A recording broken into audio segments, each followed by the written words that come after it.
evening, everyone. Good evening. Especially good evening to the Honorable Minister General, and good evening to the Madam President. Good evening to parents, families, members of the media, and our extended future leaders, village, as well as our new to come 2023 future leaders. My name is Mackenzie Cole-Tuckett. I'm a 2018 Future Leader. I'm also the Assistant Director of Future Leaders Bermuda.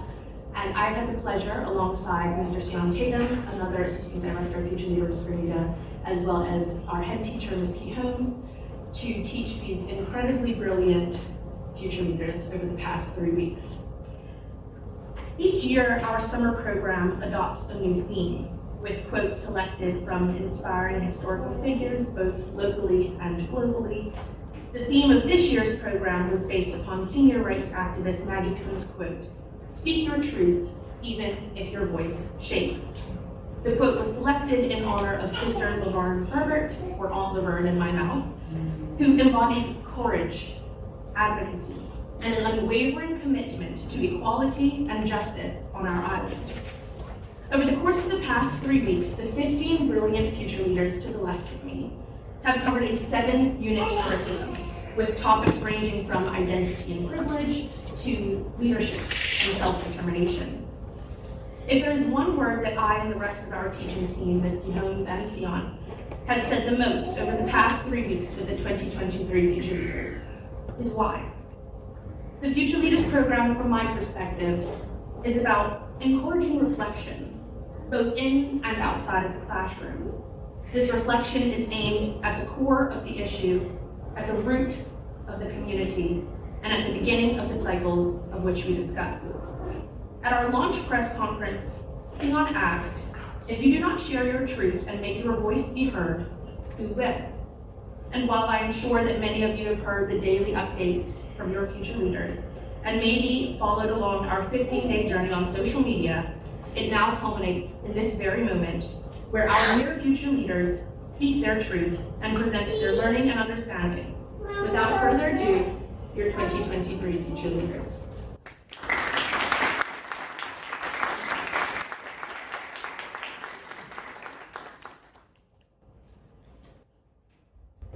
Good evening, everyone. My name is Ayara Best, and we are part of the 2023 Future Leaders Program. Unit 1 was on the foundation of service. It spoke on service and its importance. So what is service? Service is the rent we pay for the privilege of living on this earth. One definition of service is the action of helping or doing work for someone. Good evening, everybody. My name is Naya Curtis, and I am also a 2023 Future Leader. Usually when we think about service, we think of helping others, but the word help establishes an unequal relationship between people and determines that we have something that the other doesn't. Service gives us a good feeling about ourselves. We make ourselves happy by making others happy, but is that really service?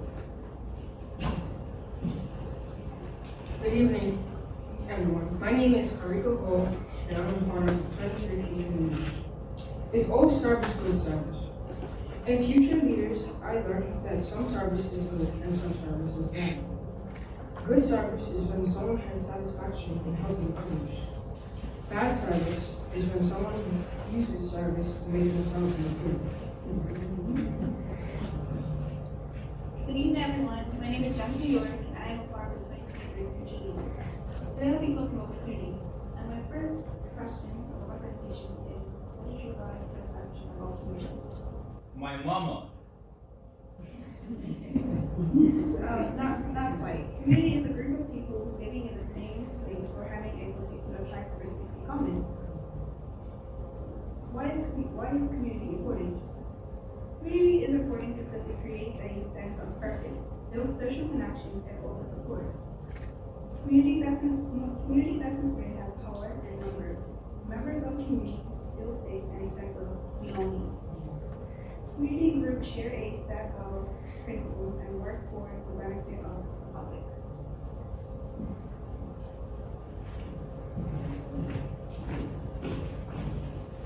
Communities tend stand to fight for justice among themselves. But before solving these issues, we must determine the root cause. So now we will be talking about Unit 2, Poverty, Crime, and Inequality. Poverty is a lot of things. Working 3 jobs to pay rent, counting every dime that we spend. Poverty is a burden, not always on the surface. Can you afford the nice amenities of purchase? Poverty is hidden by beautiful beaches and pink sand, on an island where financial aid is in demand, always asking family to lend a hand. Poverty is parents who always work. No born with mommy, always widow is ready. She just turned 70, she can really take care of me. Poverty is on the streets surrounding me, turning to the kids around me like their family. Seeing a friend get buried is a tragedy. Good evening, everyone. My name is Harmony Seymour, and I am a 2023 future leader. Unit 2 of our curriculum was Poverty, Crime, and Inequality. This unit's quote was, "Injustice anywhere is a threat to justice everywhere," by Martin Luther King. So, can anybody tell me, what does poverty mean to you? Anybody? No one? Okay. So what is poverty? Poverty is a state or condition in which people lack enough money to meet basic needs, including food, clothing, and shelter. There are 2 different types of poverty, relative versus absolute poverty. So relative poverty is when people do not have the ability to enjoy the same standard of life in comparison to others in the country. They are marginalized. Absolute poverty is an inability to access the basic needs, the basic necessities for survival, such as food, water, clothing, shelter, sanitation, education, and healthcare. So some reasons why poverty exists in Bermuda is because of the cost of living, lack of opportunities, and low salaries. Good evening, my name is Junior and I am a 2023 teacher. So I'll be talking about crime. A symptom is an indication of the existence of something, and a root cause is the core issue of something. So therefore, poverty can be the root cause of crime, or crime can be the root cause of poverty. Sometimes someone can commit a crime to get money or items for themselves because they can't afford them due to being in poverty. Poverty can also be the symptom of crime, and crime can also be the symptom of poverty. Let's say you see an increase in crime on the island related to drugs, death, and violence. These are indicators that can show an increase in poverty. Not only is poverty a root cause and symptom of crime, but crime is a root cause and symptom of inequality. Good evening, everyone. My name is Malaka Laibon, and I am a part of this special learning program. What is inequality? Inequality is a pervasive, complex issue that exists in various aspects of our society, including wealth, income, and education, healthcare, and among individuals and groups, leading to disparities and disadvantages for certain segments of the population. Generally, when we mention inequality, we think about economic inequality. This is one of the most prominent inequalities. It is relative to the gap between the wealthy and the poor. Economic inequality can hinder social mobility, perpetuate poverty cycles, and create divisions within society. Marginalization. Marginalization means to be pushed out of a community because of your social group. Marginalization and inequality go hand in hand because when you block out a group of people from access to societal necessities, they will suffer from a lack of opportunities and resources, leading to a perpetuation of their disadvantaged status. This vicious cycle of deprivation can result in further barriers to education, healthcare, and employment, limiting the potential for upward mobility and full participation in society. As a consequence, marginalized individuals may experience increased poverty, limited social support, and reduced representation, intensifying the inequalities they already face. Without addressing these systemic issues, the marginalized groups' overall well-being and prospects for a better future will continue to be compromised, reinforcing the cycle of inequality for generations to come. Addressing marginalization is crucial to reducing inequality, as promoting inclusivity and equal opportunities for all members of society. It requires systemic changes, policy reforms, and societal awareness to break the cycle of marginalization and inequality.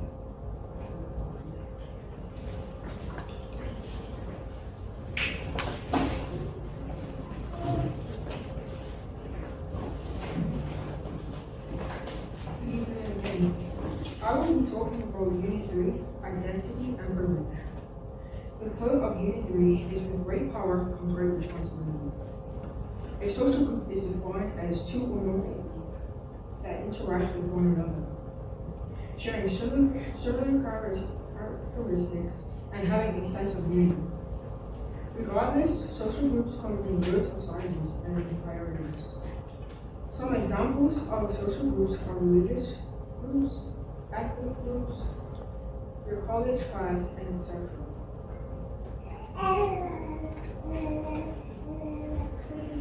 My name is Maya, and I'm a part of the 2023 Future Leaders. We learned that privilege is honor and access to resources of social power only readily available to some people as a result of their advantaged social members. To determine who is privileged or disadvantaged is hard. Some may pass as members of a privileged group, for example, a black person who might appear as a white person because of the color of their skin. White people feel comfortable talking to a black person that appears as white. They are the one that they deem as non-threatening, the one that can never be doing anything wrong. Peggy McIntosh emphasizes the significant self-examination for individuals by prompting people to reflect on their unearned advantages. She opens the door to a deeper understanding of how societal power structures operate. Through this process, individuals can gain awareness of their privileged positions within larger systems such as race, gender, and social class. Simultaneously, McIntosh acknowledges the disadvantages they may face. Ultimately, her message dismantles unjust systems and works to create an equitable and inclusive society for everyone. Good evening, my name is Hannah Simons, and I'm a part of the Future Leader program. Oppression is being treated cruelly and or prevented from having the same opportunities, freedom, and benefits as others. It takes many different forms, from systemic racism and sexism to economic inequality and political repression. One example of oppression is the wage gap between men and women. Despite equal qualifications and experience, women are paid less than men for doing the same job. Targeted agent.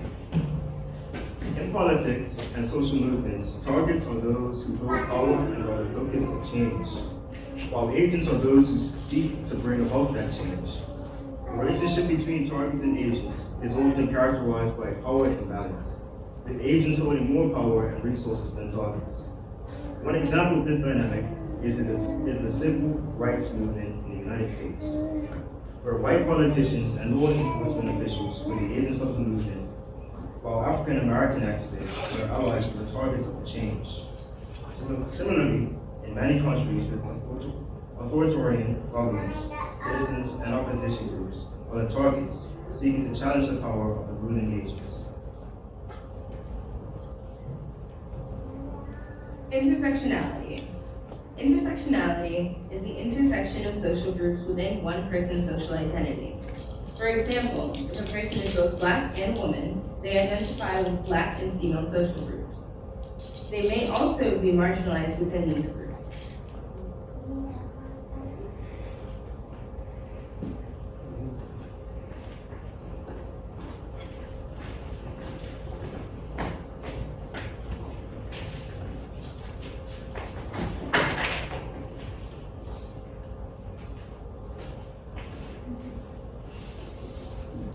So I'm here to talk to you guys today about leadership and self-determination.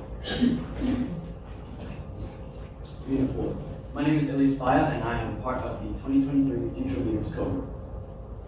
In Unit 4, we read the quote that I fear when people say we need leaders, what we are actually saying is not that we need someone to tell us what to think, to tell us what to do, to die for our sins, the principal one of which is inaction. We've had a lot of leaders. We've had a lot of martyrs. Let's try looking in the mirror and see if we can find those very leaders we say that we are so much in need of in ourselves. What is a leader? A leader is a person who guides and influences a group of individuals to a common goal or objective. In today's society, we see leaders as people who have their own interests in mind, sacrificing the comfort of their own people. Are all leaders good leaders? Put simply, not all leaders are good leaders. Leadership qualities and skills vary among individuals, and some leaders may possess negative traits or engage in unethical practices. But leaders are those that demonstrate integrity, empathy, effective communication, and the ability to inspire and motivate their followers towards a common goal. Good evening, everyone. My name is Canon Gibbons-Lewis, and I'm part of the 2023 Future Leaders. What makes a good leader? Some examples of a good leader is their trust. Good leaders need to have trust so that a follower can know that what their leader is speaking about is what they're actually doing. Next is wisdom. Good leaders need wisdom because they need to know what they are talking about and not just random opinion. Another is charisma. Charisma is needed when a leader is trying to persuade someone into becoming their follower. Lastly, a good leader needs to be relatable in order to have a connection with their followers. Leaders can be dangerous. There are many examples of dangerous leaders, such as Hitler, Stalin, and Mussolini. But what exactly makes leaders dangerous? Or a leader dangerous? One way a leader can be dangerous is that they can create inequality. They create inequality for their own comfort. Another way they can be dangerous is the fact that they can also create oppression. They create oppression because they are afraid that they'll lose their power, and if they lose their power, they lose their comfort because power equals comfort. Good evening, my name is Alex Simons, and I am part of the 2023 Future Leaders. This topic is about how we need more positive leaders in our community. In Future Leaders, we learned that leadership not only means any behavior that influences the actions and attitudes of others. So if we have positive leaders in our community, the more the community is positive towards each other.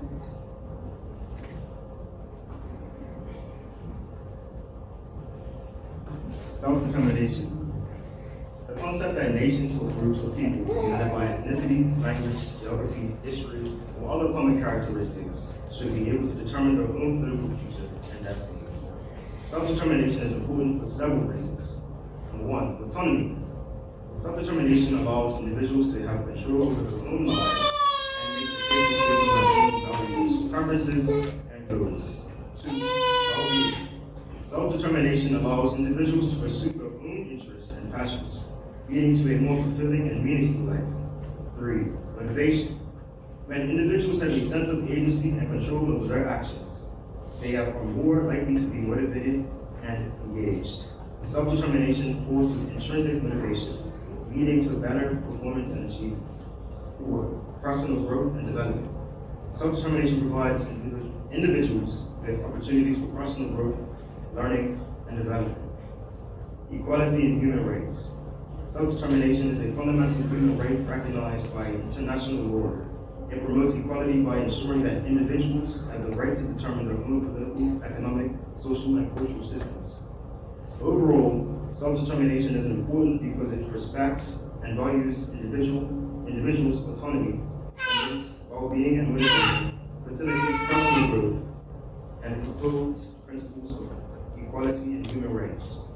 However, in being autonomous and chartering your own political future, it is important that we understand the importance of community action and the allies responsible for change.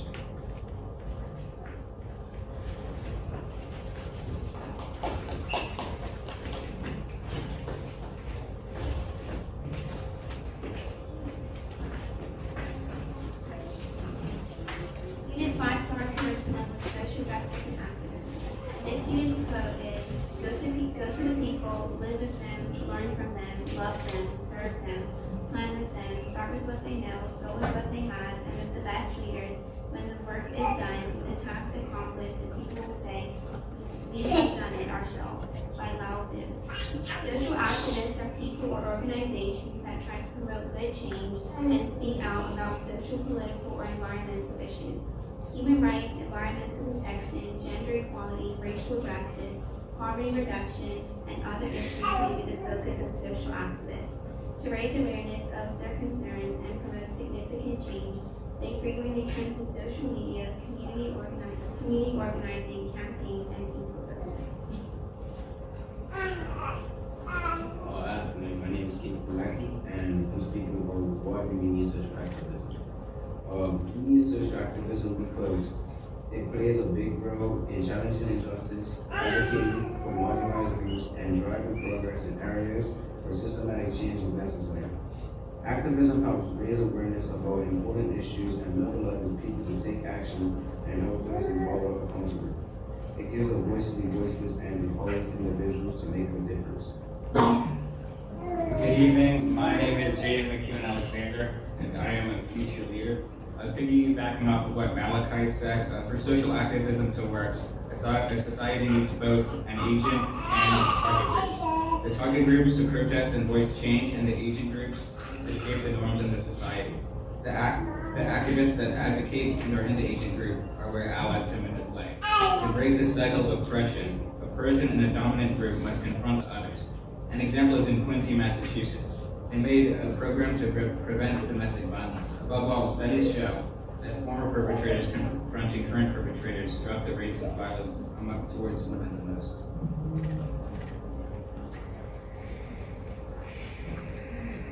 So let's ask yourself, what are allies? We just discussed agents and target groups. So how do allies play into all this? Well, allies are agents and members of agent groups that have made a stand to battle against societal norms and institutional oppression in order to create lasting and meaningful change. It's important to remember that division is never the answer. Oftentimes, we'll blame others for our struggles instead of seeking to understand them and work together with them to create change. And it's really important that we don't divide each other because there is power in numbers. And when we start to work together, that's when we're most powerful. So how can we be allies in our daily lives? It's a question for all of you.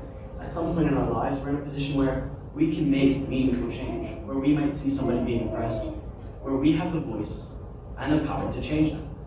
How can any of us in this room take the stand and make the difference? Well, we can support causes around us that we believe in. We can donate to charity or provide services to the community and do whatever we need when necessary. Because at the end of the day, action is only action when you've made the action. We read a quote in one of our excerpts that went something like this. If we worry more about how we look performing an action rather than actually performing the action, we get stuck in a cycle of inaction. What is that to say? That's to say that, oftentimes with social media, with how quickly everyone can get messages about us, we're very, very cautious about what we do, how we present ourselves, what actions we perform. Sure, everyone here can raise their hand when they've been in a position before, but they hesitate in doing something. Maybe I should, what if this didn't help? We're often so concerned about our image that we never make change. And so we find that cycle is very dangerous. We should worry more about doing the right thing, even if it might make us look bad. Let's run down that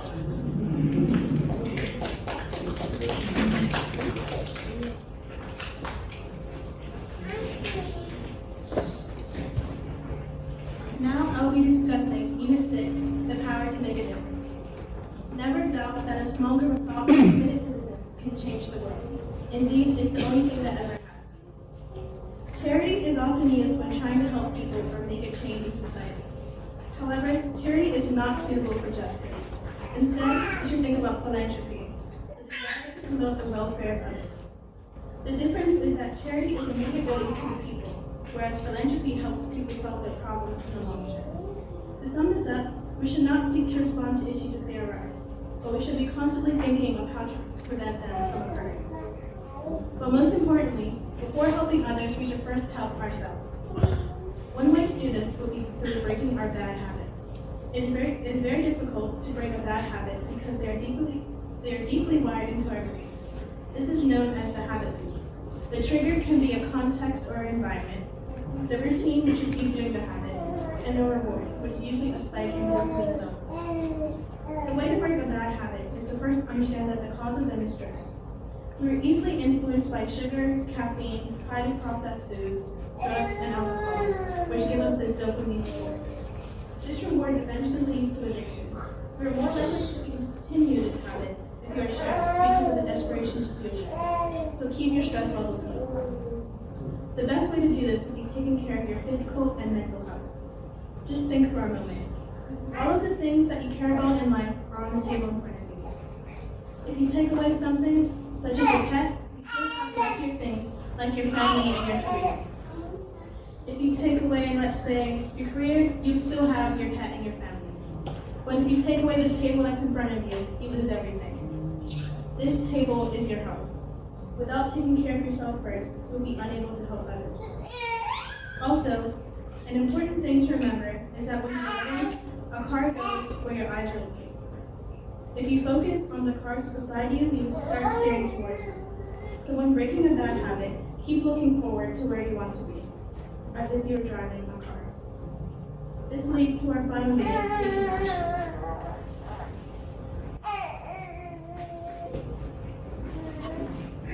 I plan to take action by educating myself so that in the future I can put myself in a position where I can make change here in Bermuda. Vision without action is merely a dream. Action without vision just passes the time. Vision with action can change the world. We should all be encouraged to go out and feel empowered to make change. In the classroom, we discussed the Me to Me movement. A movement is built upon goals to bring fundamental shift to the people, social psych, which influences the behavior of other people. The shift in the Me to Me movement has many personal and social benefits, but also caused a transformation in society's most basic values. One final way to take away from this is embracing a new understanding of ourselves and relationships with the rest of the world. It's about our lives and living socially conscious and responsible. As 2023 future leaders, we all have the power to make a difference. I plan to take action by educating and discussing social issues with groups of young people to give them the opportunity to become socially active and make changes in their community. I plan to take action by educating myself and others about many social issues in our society. I plan to take action by giving back to this community. I plan to take action by donating all clothes to the Salvation Army thrift store as it helps people in need. I plan to take action by not paying first money and seeking information we deserve. I plan to take action by being a good leader and role model to young children. I take action by helping the community. I plan to take action by helping future leaders for Bermuda. I plan to take action by discussing social injustice and intersectionality with younger generations. I plan to take action by going out into the community and helping those in need. I plan to take action by being vegan when I'm an adult in support of environmental justice.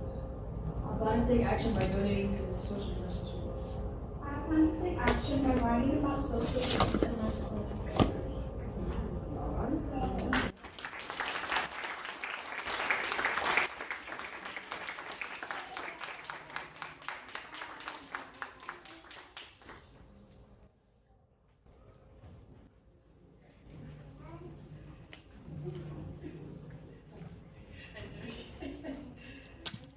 Aren't they brilliant?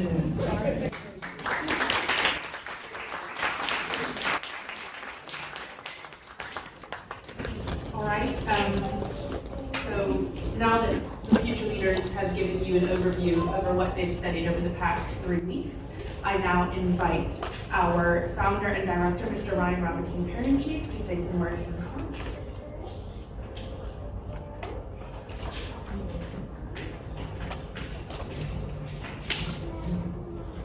Good evening, everyone. I wasn't expecting to speak, but I'm happy to.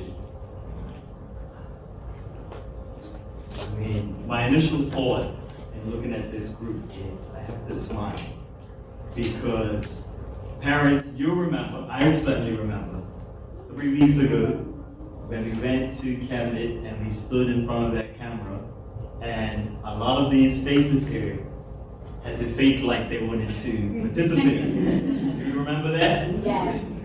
But what I saw just now, you can't fake that. You guys, over the past 3 weeks, have clearly persevered throughout this program. You've shared moments of joy and tears with Kenzie and Sion and Ms. Key Holmes. And I personally can say, I'm very impressed.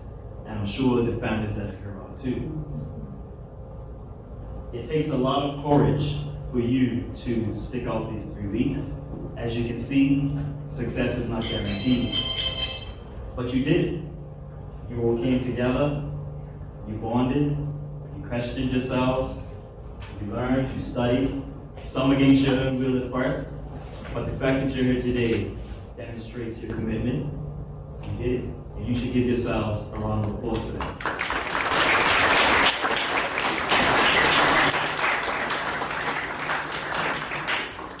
But when we started this program, the purpose was not simply to understand a bit about poverty and learn some of the root causes.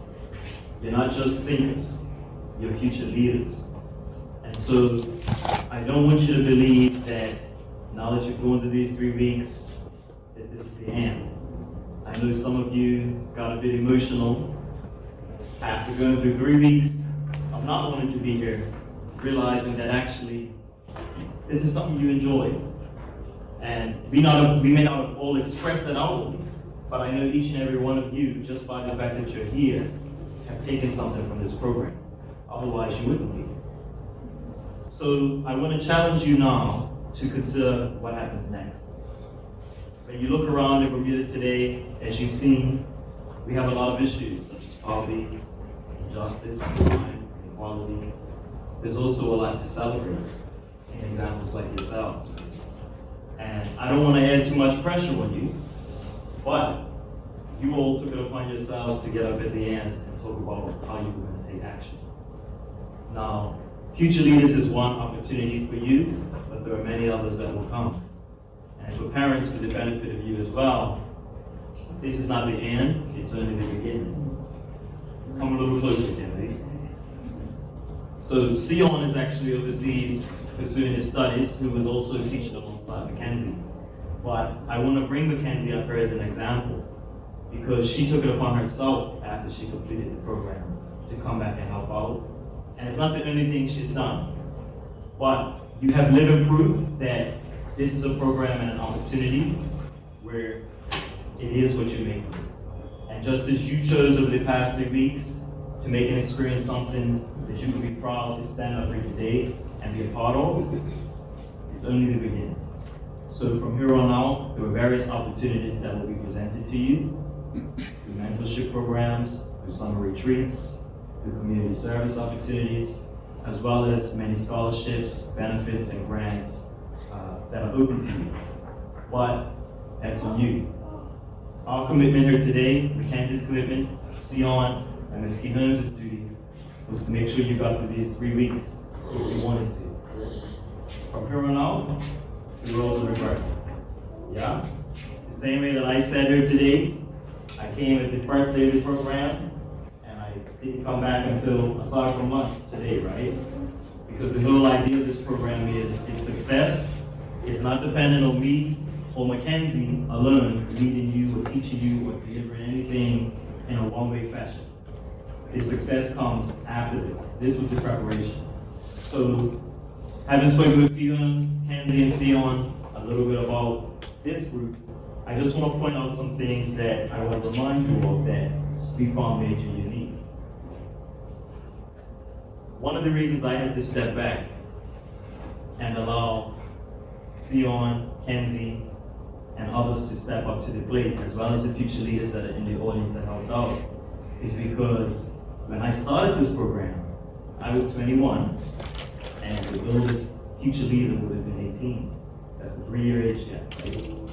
I'm now 26. Future leaders are still 15, 16, 17. And so what we have to recognize as a community is, as we get older, young people are still going to be young. Those generations keep coming.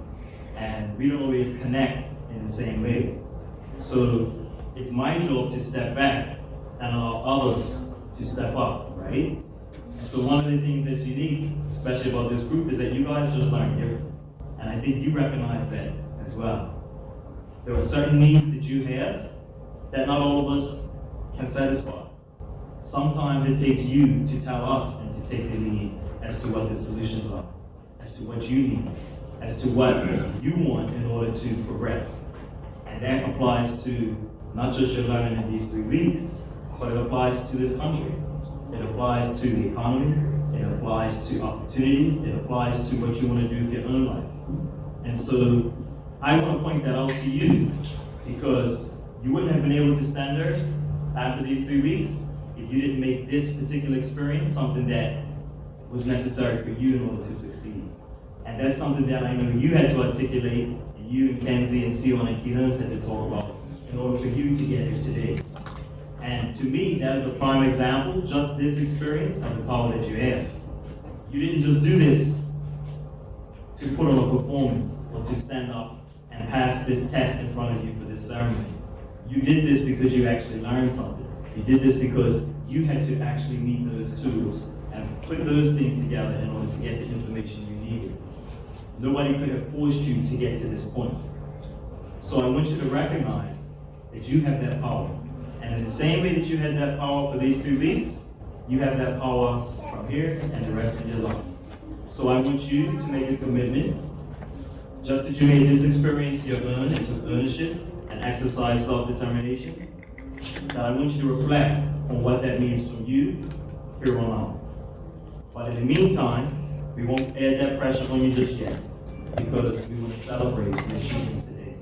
So with that being said, I want to say thank you for your commitment. Congratulations on being here. Families, let's all put a hand together.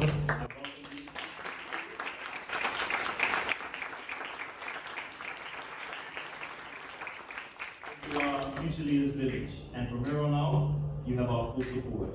That's families and future leaders. But it's what you make of it. Thank you.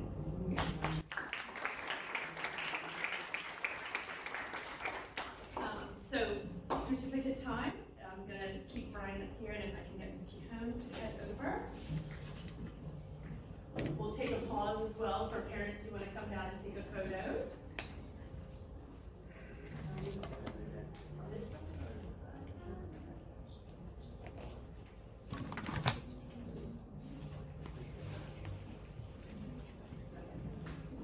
All right. Okay. So we're going to start off with our first 2023 Future Leader, Elias Baya.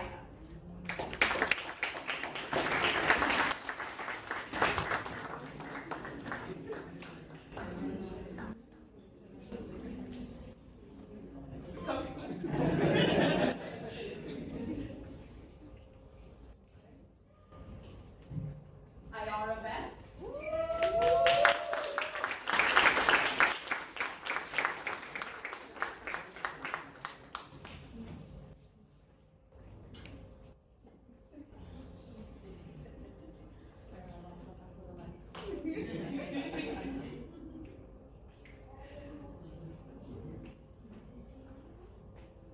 Anaya Curtis.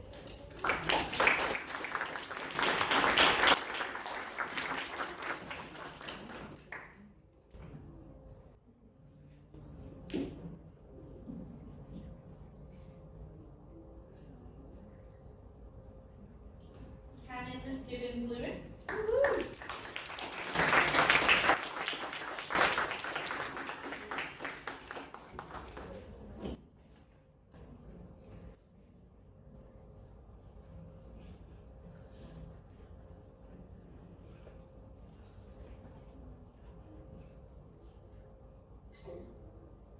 Kyrico Hall.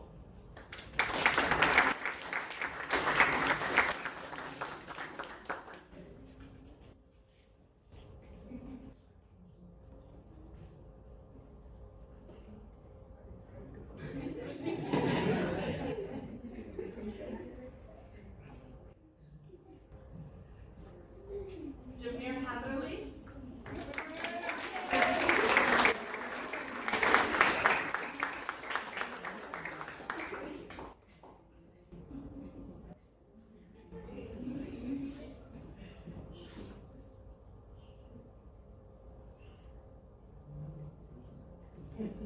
Kingston Leckie.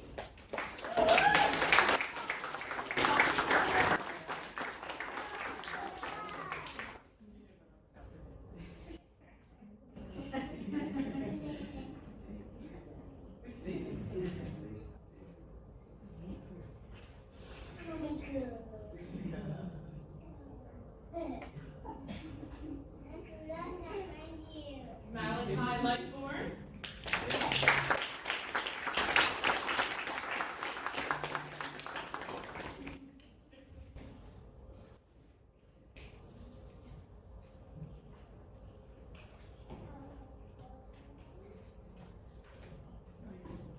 Jaden McEwen Alexander.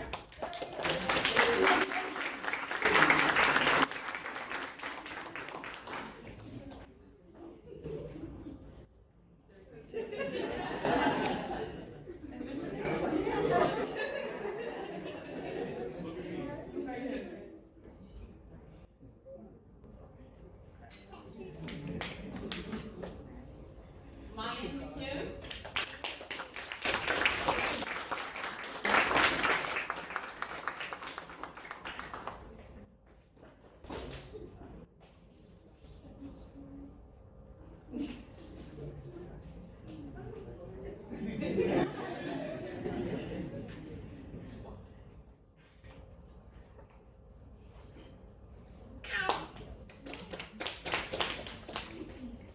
Harmony Seymour.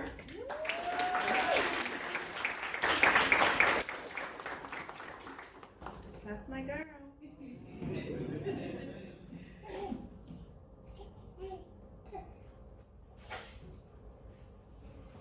Hannah Simmons.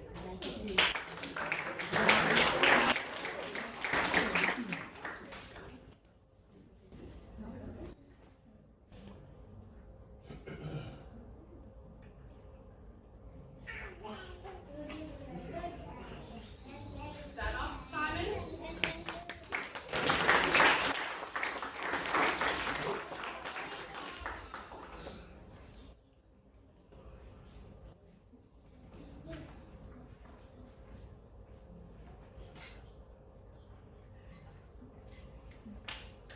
Gentle York.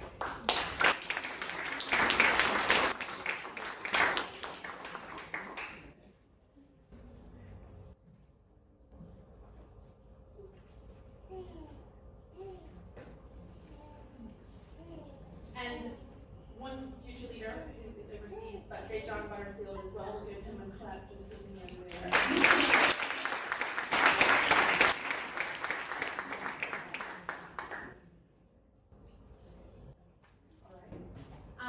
At this time, I'd also like to invite Mr. Scott Cameron and down to if you want to say words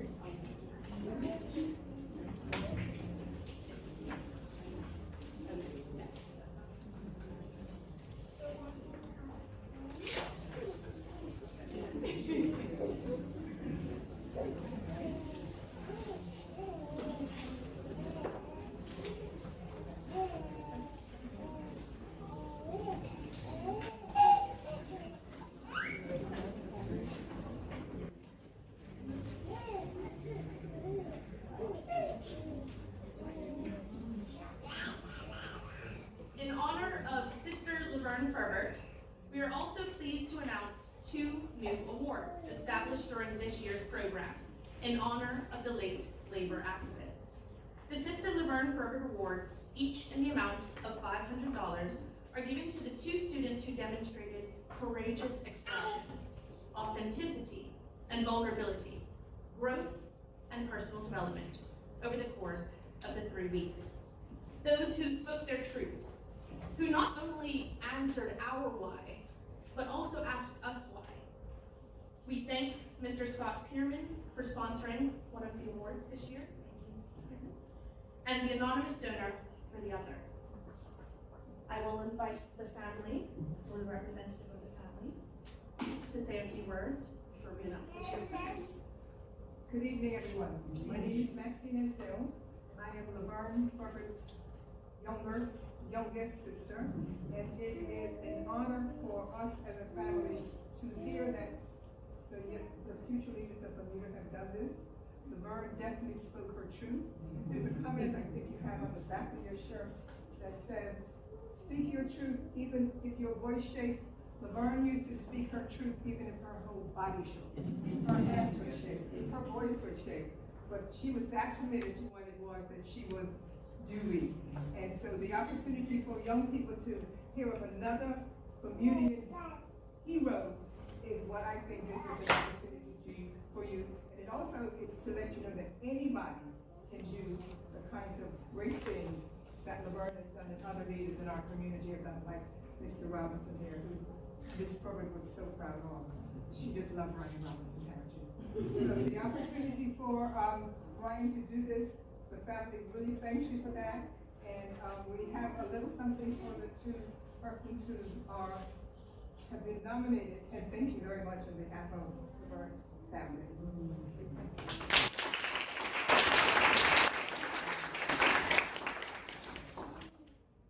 The first recipient of this year's Sister Laverne Ferber Award. How would I describe this student? On day 1 of 15, and I'm gonna get emotional, so I know it's a surprise. On day 1 of the program, the student was the first person to say something, to speak up, to ask the why, before we even covered the but why technique. This student covered absolutely every ground possible when it came to getting to every root cause, but also was a friend amongst the group. I, along with Ms. Kehones and Sion, are pleased to announce that the first winner of the Sister Laverne Ferber Award is none other than Mr. Kingston Lake.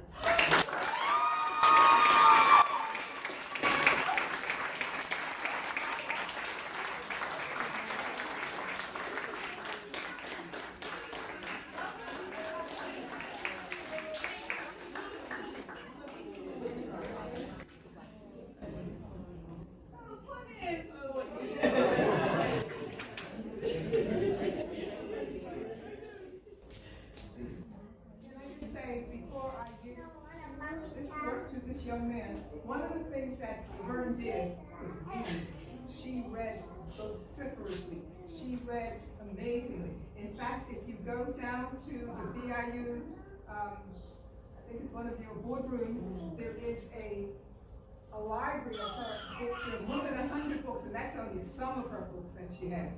So what I would like to offer to this young man, I thought it was one person, so I was giving them 2 books, but isn't that things over? So you have the opportunity to choose which of these books you would like to have.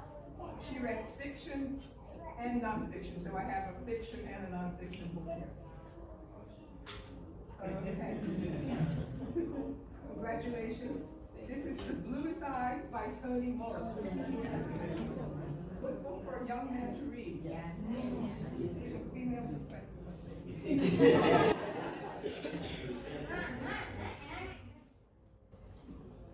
Our other student, do you want to say anything about this student? Okay, well. This other student has been real from the beginning. On the first day, many of you parents might have been aware from the press conferences Ryan mentioned that we had some students at the beginning who maybe did not know how much they might have needed to cover the material that we covered. This student at the end of day 1, when we said, so is everyone feeling less nervous? Is anyone, how are you guys feeling? Are you feeling any different from this morning? And this student was the only one in the room to raise her hand and say, absolutely not. I feel the exact same. But she came back on day 2 with a totally different perspective to share with the group, to share with members of the community. She adds a perspective. And I am pleased to announce that the second winner of this year's Sister Laverne Ferber Award is none other than my twin for the program, Miss Anaya Curtis.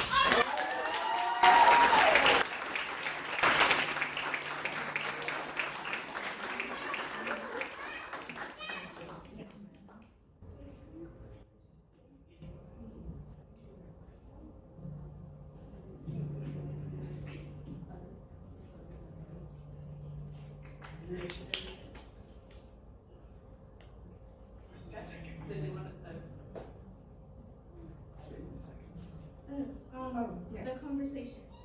The second book is a nonfiction book. I chose it because it's about seeking and speaking the truth about racism and how it can radically transform individuals and organizations. Laverne spoke the truth about just about everything, and being a member of her family, sometimes you don't like the truth. I think that's an appropriate one.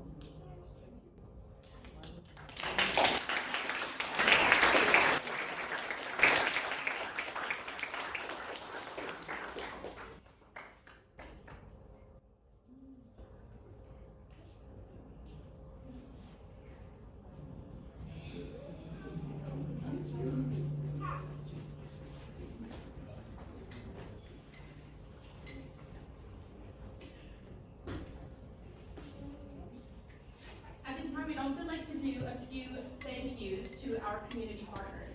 Now, our Future Leaders program is our induction program to a community and a village of future leaders and beyond. And so because of that, a big part of what we do comes from our community partners. Whether that be engagements that we have throughout the summer program, our monthly mentorship program, and also our sponsorship. And so, our first community partner that we'd like to thank, and I'll invite them to on his behalf, is the Cabinet Office, our sponsor for our Future Leaders program.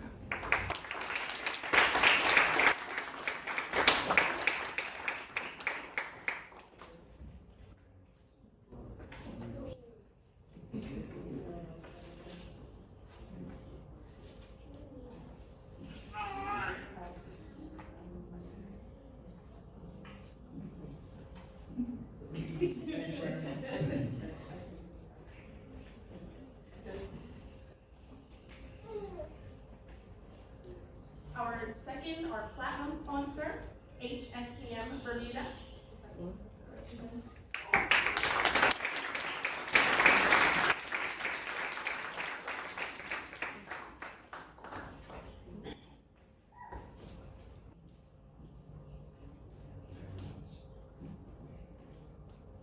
So between these two organizations, the Cabinet Office and HSCM, they both have matched each other with $25,000 each year to support the program. So it's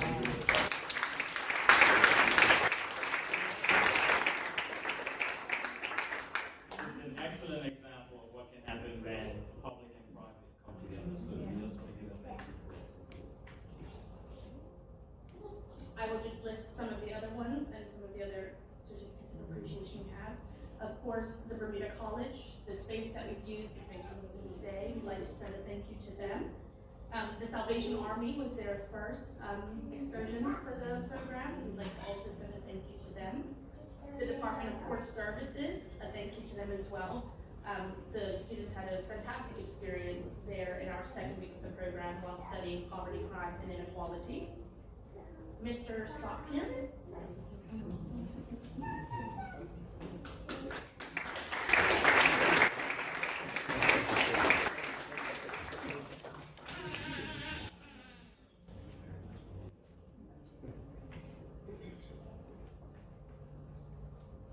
The Information Commissioner's Office as well. We had some speakers come down to speak to the students about the importance of accessing information, understanding how to do PADI requests and the like, and so a big thank you to them. The U.S. Consulate, the students got to have brunch with the U.S. Consul General present and ask her all the questions that they had and also answer some of her questions, which was a lovely morning. Erie Sports Center, we'd also like to send a thank you to. Flood Transportation for making sure that all of our students got where they needed to be on time, right on time. The Agri-Living Institute, that was in our curriculum where we were looking at things such as sustainability and sustainable food growth, which was a great opportunity for the students this past week. And that being said, I'd like to thank all of you. A lot of the Future Leaders program, I know, being a 2018 Future Leader, and my mom will also say, is that it's about the support. When you go through the curriculum from 9 a.m. to 3:30, you cover a lot, and there's a lot of information that you read, there's a lot of information that you discuss, that you talk about.